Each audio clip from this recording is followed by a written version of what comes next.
Mobile phone के पीछे देखो, शर्ट के पीछे देखो, जूते के नीचे देखो, मेड इन चाइना दिखेगा।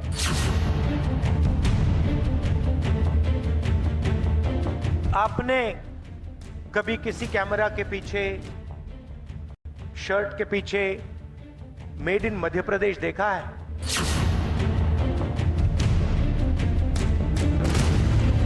महाज्ञानी कांग्रेस के कह रहे थे कि आप सबके पास made in China mobile phone होता है।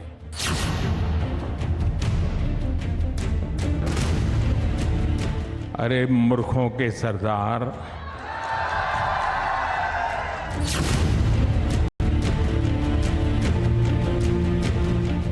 Good evening, ladies and gentlemen. This election season is not just about which party to vote for, but which vision you want for Bharat's future.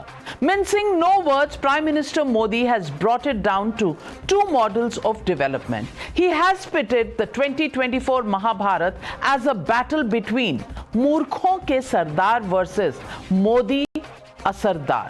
Remember, Rahul Gandhi yesterday mocked the Modi model, claiming that mobile phones in people's pockets were made in China. Today, the Prime Minister has taken a swipe at Rahul Gandhi, saying, which world does the moorkhon ke sardar live in? He then elucidated India's manufacturing prowess and pointed to the fact that our nation is now the second largest manufacturer of mobile phones in the world. Listen in to this political slugfest. आप mobile phone के पीछे देखो, shirt के पीछे देखो, जूते के नीचे देखो, मेड इन चाइना दिखेगा। आपने कभी किसी कैमरा के पीछे, शर्ट के पीछे मेड इन मध्य प्रदेश देखा है? ये हम करना चाहते हैं। मैं चाहता हूं हमारी सरकार आने के बाद यहां जो लाखों करोड़ों युवा है वो फैक्ट्रियों में काम करें, और ऐसा एक दिन आए जब चाइना में कोई युवा हो, वो अपना मोबाइल फोन निकाले, उसके पीछे देखे, उसके पीछे लिखा हो मेड इन मध्य प्रदेश। महाज्ञानी कांग्रेस के कह रहे थे कि आप सबके पास made in China mobile phone होता है। अरे मूर्खों के सरदार, किस दुनिया में रहते हैं ये लोग? कांग्रेस के नेताओं को अपने देश की उपलब्धियां न देखने की मानसिक बीमारी हो गई है। सच्चाई क्या है? आज भारत दुनिया में मोबाइल फोन का दूसरा सबसे बड़ा निर्माता है। But is the Prime Minister factually correct? BJP has rushed in to cite why they think Modi is a sardar or effective. In the MSME sector, over rupees 15 crore employment has been generated. 3.4 crore women workers are also employed. Fuming over the stinging words of the Prime Minister, the India bloc has united to take on the Prime Minister, saying facts cannot be whitewashed. Listen in to this war of words once again. प्रधानमंत्री जी, आप तो गाली गलौज की भाषा में उतर आए। राहुल जी ने कहा वो सच है। चले जाइए आज दिल्ली की बाजार में या किसी बाजार में, चीन निर्मित फोन बाजार भरा पड़ा है और वही बिक रहे हैं। आपसे कहना चाहूंगा, जो आपसे शिक्षा में बड़ा, जो आपसे त्याग बलिदान में बड़ा हो, तो कम से कम सम्मान के साथ उसका नाम है। Way Rahul Gandhi said these things, it was on a very positive note. But then the Prime Minister, the way he has used the choice of words is very despicable, condemnable, and I think that he should say sorry for the words he has used against Rahul Gandhi. इधर पिछले कुछ दिनों से अपने राजनीतिक प्रतिद्वंदियों को नीचा दिखाने के लिए और उनके विरुद्ध निंदनात्मक टिप्पणी करने का रिवाज चला है, लेकिन प्रधानमंत्री के पद पर आसीन बड़े नेता के मुंह से ये बातें शोभा नहीं देती। But the story lies in the statistics, and as per the Confederation of All India Traders, in previous years, Chinese products were occupying nearly 70% market of Diwali festival. However, this year, after the Prime Minister's call to make this Diwali vocal for local, Chinese goods trade loss has been more than 1 lakh crore rupees. The tranquility in India's 3.7 trillion stock market is set to be broken as the world's most populous nation heads to polls in about 6 months from now. According to Morgan Stanley, Indian stocks have risen about 7% this year, outpacing their peers in Asia and emerging markets as growth and in earnings and the economy lured local and global investors. India, in fact, many people say a gauge of expected stock price swings has slumped 25% so far this year to nearly its historical low. Morgan Stanley says a potential change in government could lead to changes in the direction of policy reform and execution, leading to poor investment sentiment.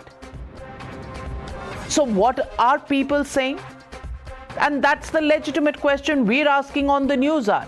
Is Modi still the most bankable PM face? That's the question, and that's the debate coming up on the other side. You're watching the News Hour first. Debate number 1 on Times Now, Super Prime Time.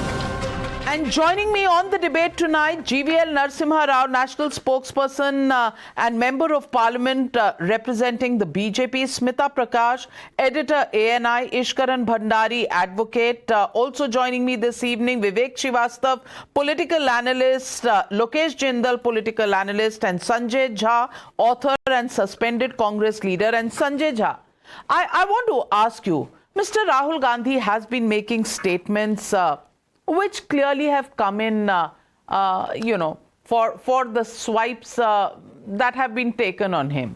Yesterday when he says, "Main chahta hoon made in Madhya Pradesh aaye," everybody knows that, you normally say things manufactured in a country, not in a state. And then he compared this to China. I mean, especially when it comes to mobile phones, because that is the example given by Rahul Gandhi. You know that this sector is possibly the sector that's doing the best as far as sectors go. To pick up this sector, clearly somewhere or the other, the Prime Minister using moorkhon ke sardar, is it going to hit home because facts not quite correct? Navika, I think this is a very serious debate. I'm glad we are discussing the economic performance of Mr. Modi's government. But let me tell you at the very beginning, the political side of the argument, the BJP is going to lose all the 5 states, and we will meet very soon on December 3rd to see that reality hit the ground.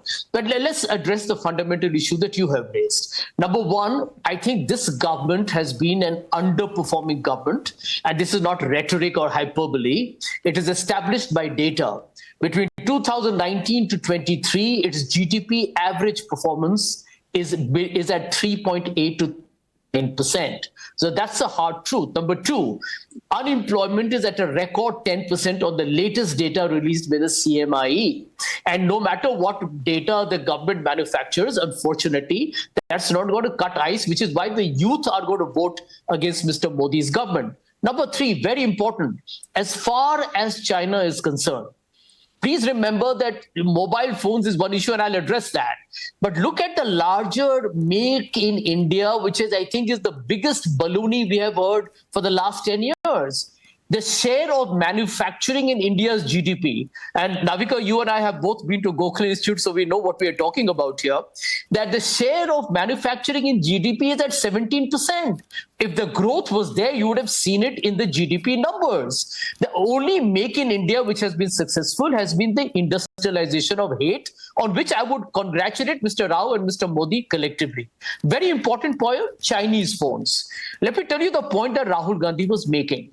Okay, as far as Chinese phones are concerned, the largest manufacturers in India are all Chinese. If Mr. Modi is feeling very thrilled that Chinese manufacturers being given incentives by India to produce here is a great make in India story, I think we should all put our heads down into the sand and cry for the freedom of our intellectual abilities at some point. But here is the truth, though.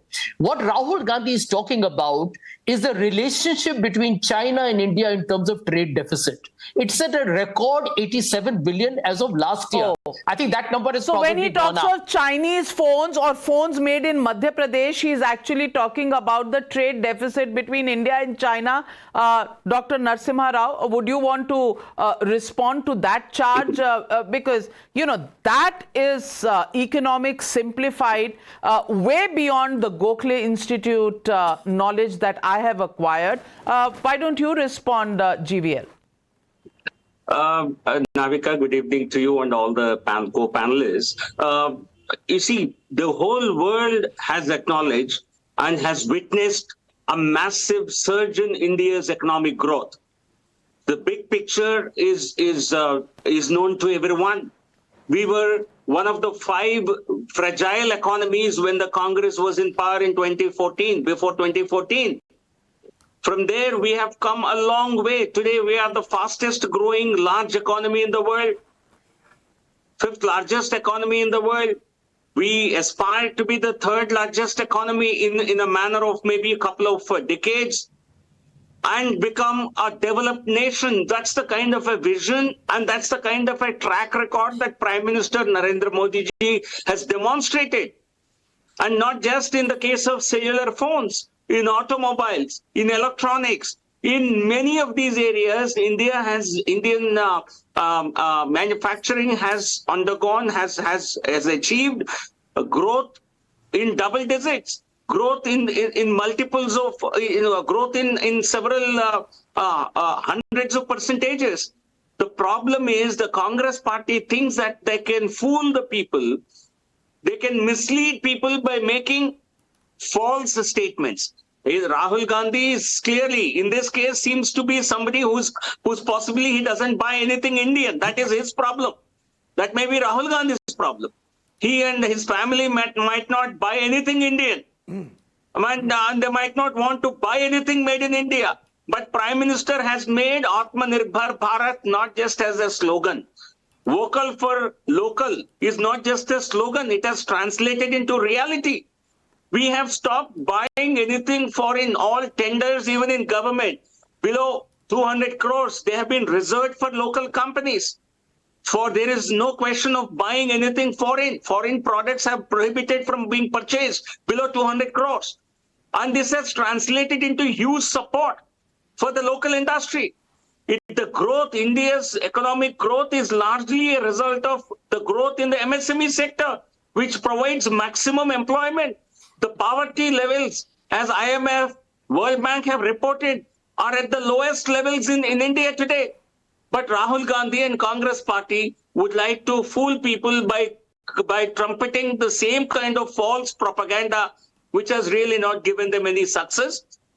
But the people of the country certainly have blessed Prime Minister Modi. The world is acknowledging Prime Minister Modi. Atmanirbhar Bharat is the most successful economic vision during the period of COVID crisis. The whole world has collapsed. Economies around the world have collapsed. But India's economy has certainly shown a huge promise. Absolutely, it has shown resilience. And let me get in Vivek Srivastava. Vivek Srivastava, the fact of the matter is very clear.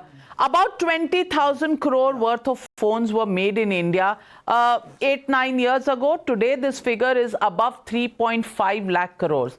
You know, major brands, talk about major brands like Samsung, Apple, they all have their manufacturing and large manufacturing units based out of India.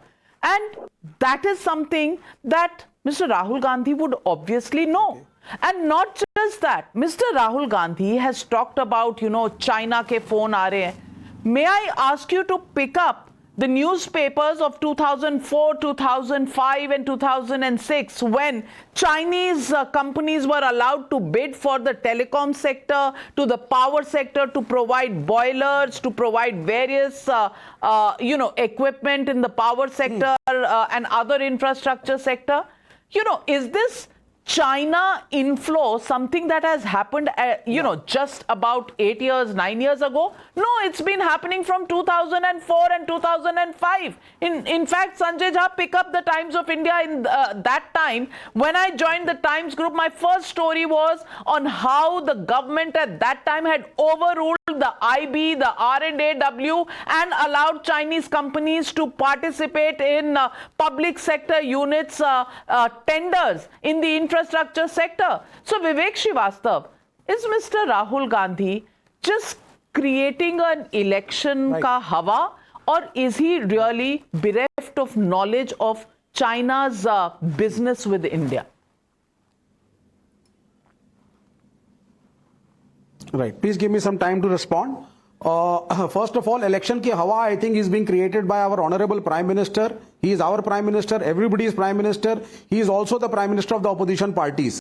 And I think he is forgetting the Raj Dharma for the second time. First was when Shri Atal Bihari Vajpayee pointed it out at the time of Gujarat. And today, when he is addressing senior opposition leaders as moorkhon ke sardar, he has forgotten the Indian culture of the Indian democracy. When Shri Atal Bihari Vajpayee was sent to United Nations by a Congress government of Narasimha Rao, he is also forgetting that when the same Mr. Vajpayee was unwell, it was Rajiv Gandhi who sent him for the kidney treatment on government expenses because everybody respected. Now that Raj Dharma the Prime Minister has forgotten. His words should have been different and more dignified. Number one. Number two, I want to ask my BJP panelist sitting over here, can he tell me the loans taken, the figure of the, I mean, I have it with me, but I would not like to speak. I would like him to speak so that the viewers can listen. I want him to speak on, what is the status of the debt trap in which India has? What was the status in 2000 and what is it now and how many times? Number two, what are the soft loans that you have written off to big corporates? Kindly give the figure so that we are clear. And then we will come to know that in what a dangerous situation Indian democracy is. My third point. Democracy or Indian finances? No, are you talking about Indian democracy or Indian economy? Because for you they are interchangeable. Absolutely Indian economy, but the Indian democracy is being affected by what they are doing with the Indian. They are just borrowing and borrowing and borrowing. And trying to do gimmicks. All right, I will get Jibe and Narasimha Rao to respond to that question, but let me get in Smita Prakash. Smita Prakash, moorkhon ke sardar, objectionable, says Vivek Srivastava. Raj Dharma forgotten. 100 sir wale Ravan, Bhasmasur, and how many other names? Ye bhi bola, monkey, somebody has called him Nali ke Keede, Neech Jati. God knows how many such names have been called to the Prime Minister. तब किसका राज धर्म चल रहा था और कौन राज धर्म याद रख रहा था? Number one.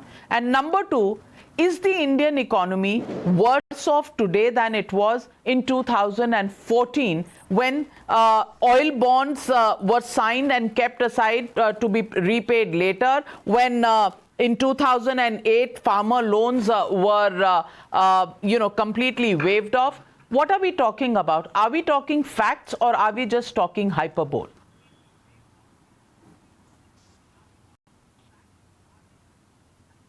Yeah, this is the reason why nobody can get away by giving you, BS in as an expert opinion, because you've done beat journalism and you know what the truth is and how things changed and things happened even then. As far as the politics is concerned, Navika, the gloves are off. Mr. Modi is sarcastically calling Rahul Gandhi a Mahagyani when it's obvious to one and all in the audience as well as to the television audiences who are watching it live that he means the exact opposite. And then he said moorkhon ke sardar. He topped it off with that comment of moorkhon ke sardar without naming Rahul Gandhi. The thing is that it is right that Mr. Modi had not taken this style of personal attacks since the 2019 polls, I think since Lok Sabha polls then, because it was the second vote of confidence for him and the second major election that Rahul Gandhi had lost, and his leadership was under question. But Mr. Modi, he's refrained from making these personal attacks on Rahul Gandhi, even though Rahul Gandhi is making personal attacks on him. He lets his cabinet colleagues take on Rahul Gandhi. But this change change of stance could indicate that Rahul's constant attacks on the Make in India campaign of the BJP, of the government of the day, is hurting the country's image, which is why the Prime Minister is hitting out.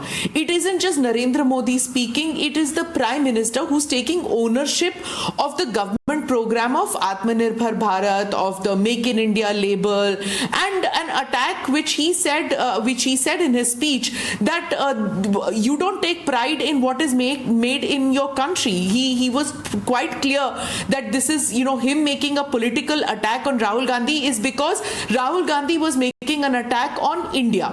Now, when he's saying about the phones, it is a little absurd because by 2022, which is last year, 98% of the phones were made in India compared to 19% in 2014. Now, phone manufacturing has increased by 114 times in the last 8 years. Now, this is something which is, maybe the audience didn't realize that when he said that, when Rahul Gandhi made that comment. So I think Prime Minister took it upon himself. So, perception is important, and when you go on repeating something, sometimes that sticks. And I think the stakes are very high in Madhya Pradesh. The stakes are very high in all the states, but especially so in Madhya Pradesh, where it seems to be a neck-to-neck race. So I think the Prime Minister deciding to pick up the gauntlet and saying, you attacking me, you attacking India, I will take you on. So I think politically as well as for the country, the Prime Minister has taken this one on the chin and he's giving it back. Well, so let me ask, Sanjay Jha, you're raising your hand. Let me ask you, झूठों के सरदार बोला था, that time Raj Dharma was being followed and that was called out by Kharge ji, the Congress president. So moorkhon ke sardar bol diya to bada dard ho raha hai. That's the logic that comes from the BJP, and you can't blame them, can you? Yeah, Navika, I don't want to get into this tutu meme of the vulgar language in the public and political discourse. It's unfortunate, and Mr. Modi himself is actually the principal instigator for a lot of the vulgarity we find in our political confabulations. It's unfortunate. I don't want to discuss that. The Congress maintains its decorum, does it? Is that what you're saying? No, I'm saying the Congress also has made its errors, but I want to point out to the editor of the ANI who used the word BS on your program, and I want to address it to her and to many people who are believers of the WhatsApp University. And here is data again, Navika. I will not indulge in tall talk. Data. You mentioned correctly 2014. Can I tell the BJP and all their acolytes on this program that you complained to the people of India that the BJP inherited a highly devastated, troubled economy from the UPA?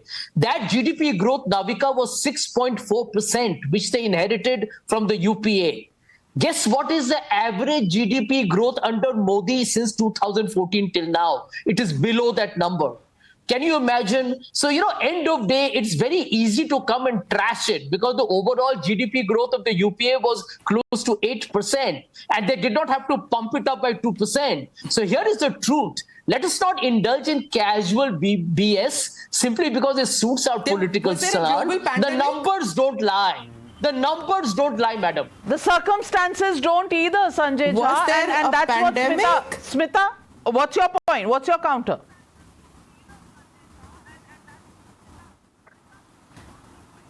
Was there a pandemic during the UPA rule? There was no pandemic. And if you compare India's growth rate and the growth rate of even booming economies in the world, we are comparable at that stage, despite the fact that we are a developing country, despite the fact that we were hit by the pandemic in a very, very bad way as compared to many other countries. Our COVID state was in such a pathetic condition. In spite of that, we managed to vaccinate our population, bounced back the economy, gave food to every citizen in our country. And that is, if you don't want to give credit to Mr. Modi, that's fine. But the fact is that the country did it, and you should be proud of the country, even if you don't want to give credit to Mr. Modi. Well, Lokesh Jindal raising his hand. Lokesh Jindal, what's your objection? Yes, Navika, in fact, Mr. Prakash will try to remember that during the UPA regime, there was the subprime crisis in 2008. There was the Eurozone crisis in 2012. In fact, the greatest economic turbulence that occurred was from 2008 till 2014. And it was the UPA government which made sure that despite the fiscal stimulus, the fundamentals of the economy remain intact.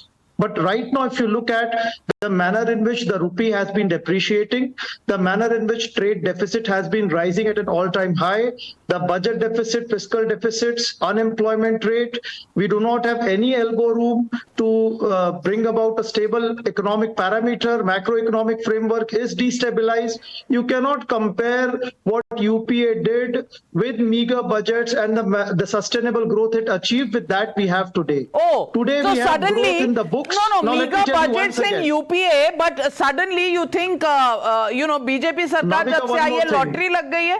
Have they do you got know a that- lottery? Have they got a windfall gain from somewhere that now budgets have become larger? And you're talking about trade deficits, and That's because somebody of the was talking borrowing. about a debt trap. GVL Narasimha Rao, debt trap happens when you don't have enough ability to repay. I'm sure Gokhale Institute education will tell us all that. Here we have reserves, my friend. We have reserves, which is against which we are raising the debt, and we are keeping an economy going at a time when there was a lockdown, there was a pandemic, something that's happened once in 100 years. GVL Narasimha Rao, are they missing the woods for the trees? Deliberately so, Navika. I think what the Congress will not tell you is that the massive scams that happened during the Congress era, I think that is what contributed to complete fall of investor sentiment. That has contributed to collapse of your banks, collapse of your banking, entire banking sector. And by giving a completely transparent and an honest governance, you see, and also maintaining, we have not fudged balance sheets like the Congress has done. Well, Chidambaram as finance minister, year after year, fudged balance sheets. They never reported the real deficit in the economy. They always fudged data. We have maintained, despite a pandemic, despite a massive impact on the economy, we have not only ensured that the poorer sections did not suffer, we gave cushion. Prime Minister Modi, under his Atmanirbhar vision, ensured that the poor did not go to bed without food. He ensured that the MSME sector has enough credit in its hands, but we did not throw away money like many countries have done and indulged and collapsed their economies. You see, the fact that we have maintained a very stable economy, maintained the budget, we maintained the deficits in the budget at the targeted levels, maintained inflation at the targeted levels throughout the 9.5-year period of Prime Minister Modi. We have never touched above 7% inflation, and Congress party on an average gave almost 8%, 10% inflation. So Absolutely. Sanjay Jha, don't smile.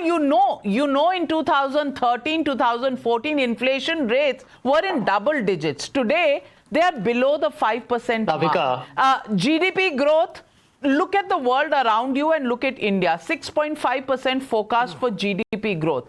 And let me also tell you, Sanjay Jha, the fact of the matter is that FRBM, or the Fiscal Responsibility and Budget Management Law, was made by the Congress party but never notified. If I'm not wrong, it took the BJP government to come in power in 2014 to bring fiscal responsibility and do away with the revdi culture so that there is discipline in the economy. Now, Sanjay Jha, let's at least acknowledge the facts. Well, Navika, here are two truths. Number one, you mentioned about the pandemic, the once-in-a-lifetime pandemic, conceded. But will GVL Rao also know that the UPA encountered the Great Recession of 2008? That was also once in a lifetime, called as the Great Depression 2, right? Which happened in the early 1930s. And the UPA survived that. And incidentally, your government has fleeced the middle class and the poor of India on oil prices. When they were down, you taxed them and made money. The UPA, when oil prices during our time was $148 a barrel, We continue to make sure that the people of India did not pay. We subsidize it, and that's the reason and why left we the took oil hit on the bonds deficit. to be repaid later, my friend. Don't speak in half truths, Sanjay Jha. Sanjay Jha, don't speak in half truths. Yes, oil prices, the fall in oil prices, the values were not passed on to consumers. But the fact is that the government in BJP ruled states reduced excise. Congress governments didn't even bother to do that. So if you're, wanting to tell the people of this country that you're the bleeding heart, mohabbat ki dukaan, not many will believe you. Will they, Ishkaran Bhandari? Navika ji, I've patiently waited for my turn, so I hope nobody will disturb me. The Prime Minister said, Moorkhon ke sardar. In our childhood, if I may use Punjabi, we were told, Moorkhe naal na lujiye. That means don't argue with fools. Of all the topics Mr. Rahul Gandhi could have chosen, any big economy, US, there is a homelessness crisis, San Francisco, their richest city, you can't walk in half the city. London would have its own problem, China would have its own problem, India economy, you can have a large debate. But what does Rahul Gandhi choose? Mobiles. The one topic where India is the strongest as in any other topic. But this choice of Rahul Gandhi, no wonder the Prime Minister was delighted and he took on the lead himself to argue, because there is nothing in data which can be stronger for the government than what has happened. Let's talk about the leading manufacturer, Apple. Where Apple goes, the other manufacturers come. Apple was non-existent in India. It has scaled up to 7%. One industry where it said we will provide 1 lakh jobs. In second year, it told government how many jobs it will provide, and it has exceeded that quota. It has exceeded the jobs it promised, and everybody who understands manufacturing and saw how it happened in China in 2000 knows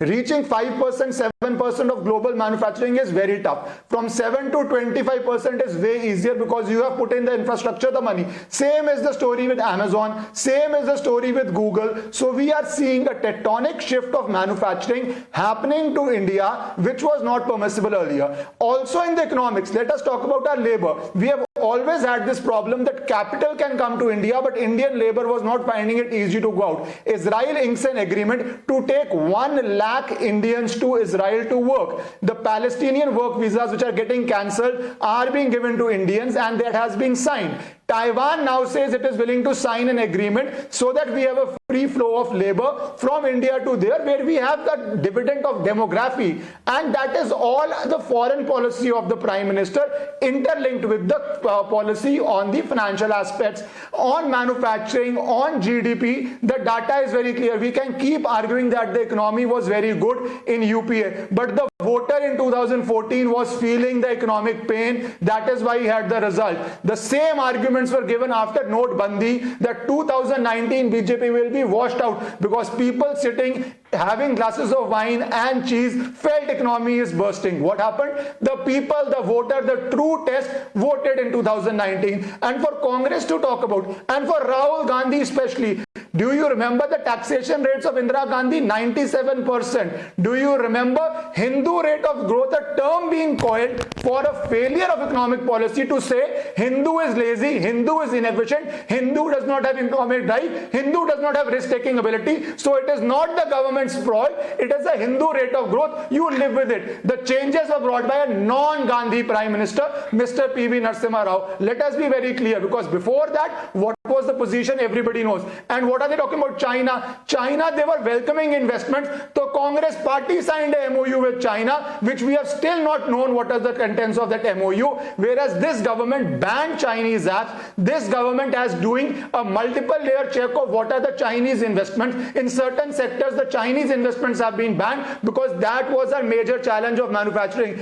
And the services economy growth, nobody will talk, where we are touching more than 55% now. Okay. So holistically, if you look at it, Indian economy is in a much better shape than before. But Rahul Gandhi's choice, I must say, to choose mobiles, Bhagwan sabko aise rivals de, har field mein aise rivals de. Well, let me just say this on record.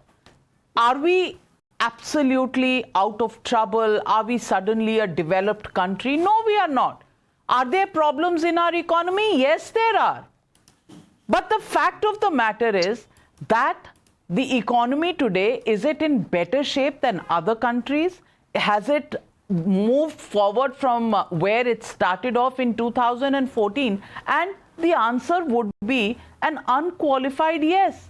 Let me also talk about FDI. FDI has been rising every year, even during the pandemic years. After all, Lokesh Jindal, the fact of the matter is that many countries saw lockdowns, many countries saw the price they had to pay for completely bringing the industry, the economy to a halt, and then, starting up, revving it up again. It has taken its toll. It hasn't been a cakewalk, but the fact is that India has survived better than others. Now, it is the country, my friend. Why is the Congress just so cringy and stingy to praise a country that has done well compared to other counterparts at the same point in time, Lokesh Jindal? Why are you not proud? Navika ji, economic development involves participation of all sectors, small scale, medium scale, large scale, and then an ecosystem develops. Now, if I'm talking about mobile phones, right from adopters, right from the printed circuit boards, microchips, processors, if you look at the total import data, today we are importing more and more spare parts from China, Taiwan, Hong Kong than before. We are assembling the mobile phones. We are not manufacturing the mobile phones. Now, if we really want to manufacture mobile phones, we require an ecosystem whereby we require imparting skills. Absolutely. We require but it will not happen overnight, my friend. It cannot happen overnight. You cannot simply throw a red carpet to the for FDI and you ask Samsung to come. What Samsung is going to do? It is going to dump in all the spare parts that it's bringing from China. You look at the trade deficit. In August 2023, we imported $9.3 billion worth of imports from China. And out of that, $2.9 billion was for electronic and electrical components. Yes, my friend, because there was no ecosystem to develop semiconductors in India. It is being set up now, Lokesh Jindal. You are almost talking as if you were born last year. Can I tell you the FDI, the FDI in the Congress regime 2013-2014 was $24 billion. Today it is at $48 billion, double of what you left it at. And Sanjay Jha, just to keep, that Chinese import should stop. Very well said. Should there be ecosystem that has to be created? Was it created all these years? No, people just imported and did all their electronic circuit boards and semiconductors from China. Is it being done now? Yes, it is being done.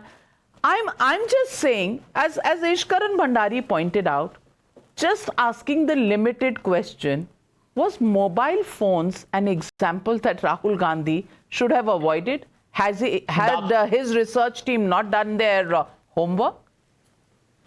Navika, can I make one short point here? You made a very valid point. Why shouldn't we be celebrating India's growth? And I'll tell you why we should be worried. America is 26 trillion GDP, and that economy has grown at 5%. India is a 3.7 trillion GDP, and we are happy at 6%. I mean, look at the base we are talking about. We should be talking about nothing less than 8.5 to 9% to uplift. We should be talking about 15%, Sanjay Jha. No, 15% karna chahiye, Smita. No. Smita Prakash, percentages are also being compared now in this manner. A percentage comparison is also being said that check the base. Well, Smita, how do you respond to that? This is a government of the 1%, by the 1%, for the 1%. Look, if you pick up any newspaper, please don't give US logic. If you pick up, it's not true. If you pick up any newspaper, Navika, you will read about the Indian economy. Whether you pick up an international newspaper, you pick up an Indian newspaper, you pick up any newspaper, you go into any website, everybody is singing praises of the Indian economy. Put aside the BJP, put aside Mr. Modi. The fact is that the Indian economy grew even critics of the BJP government, those papers are also saying that for 2023 the Indian economy grew at 7.2%, which was among the fastest economies of the world. The IMF has projected that year-on-year growth is going to be 6.3%. In July, it was projected to be 6.1%. They have increased it and said 6.3%. Morgan Stanley has said that it expects it to be 6.5% by 2024. They've cited strong domestic fundamentals. You don't want to see that. You don't want to admit that. You go on repeating a lie to say that it's all doom and gloom. People are not going to buy it. It's not an India shining moment, but certainly the standard of living has improved for most Indians, and they are experiencing it, whether you like it or not. Oh, Vivek Srivastava? Absolutely not. Apart from the middle class, go to the lower strata and you will know what is the condition there. Okay. All right. GVL Narasimha Rao, economy of 1% for 1% by 1%. You see, the people know which is this one family that has, for the Congress, the motto is one family. And the kind of crony capital culture is what the Congress party promoted. Under Prime Minister Narendra Modi ji, there is certainly a huge investment, there is a huge encouragement for the private industry. But this is as per a transparent policy framework that has been created, and not the kind of corruption that existed during the Congress era. All I can say at this moment is that the gloves are off. It is getting to soaring temperatures even as winter is setting in most parts of India. The fact is, not just these state elections, but it is the run-up to the big elections of 2024, where these terminologies and these debates will be more frequent than ever before. But who is India going to bank on? Well, the jury is out on that one. At the moment, of course, experts and various international reports putting it out to continuity of government. Will that really happen? Well, people of India have their hand on the pulse of the nation. What will they think in 2024? We'll keep watching. Thank you very much to all my panelists for joining me on debate number 1.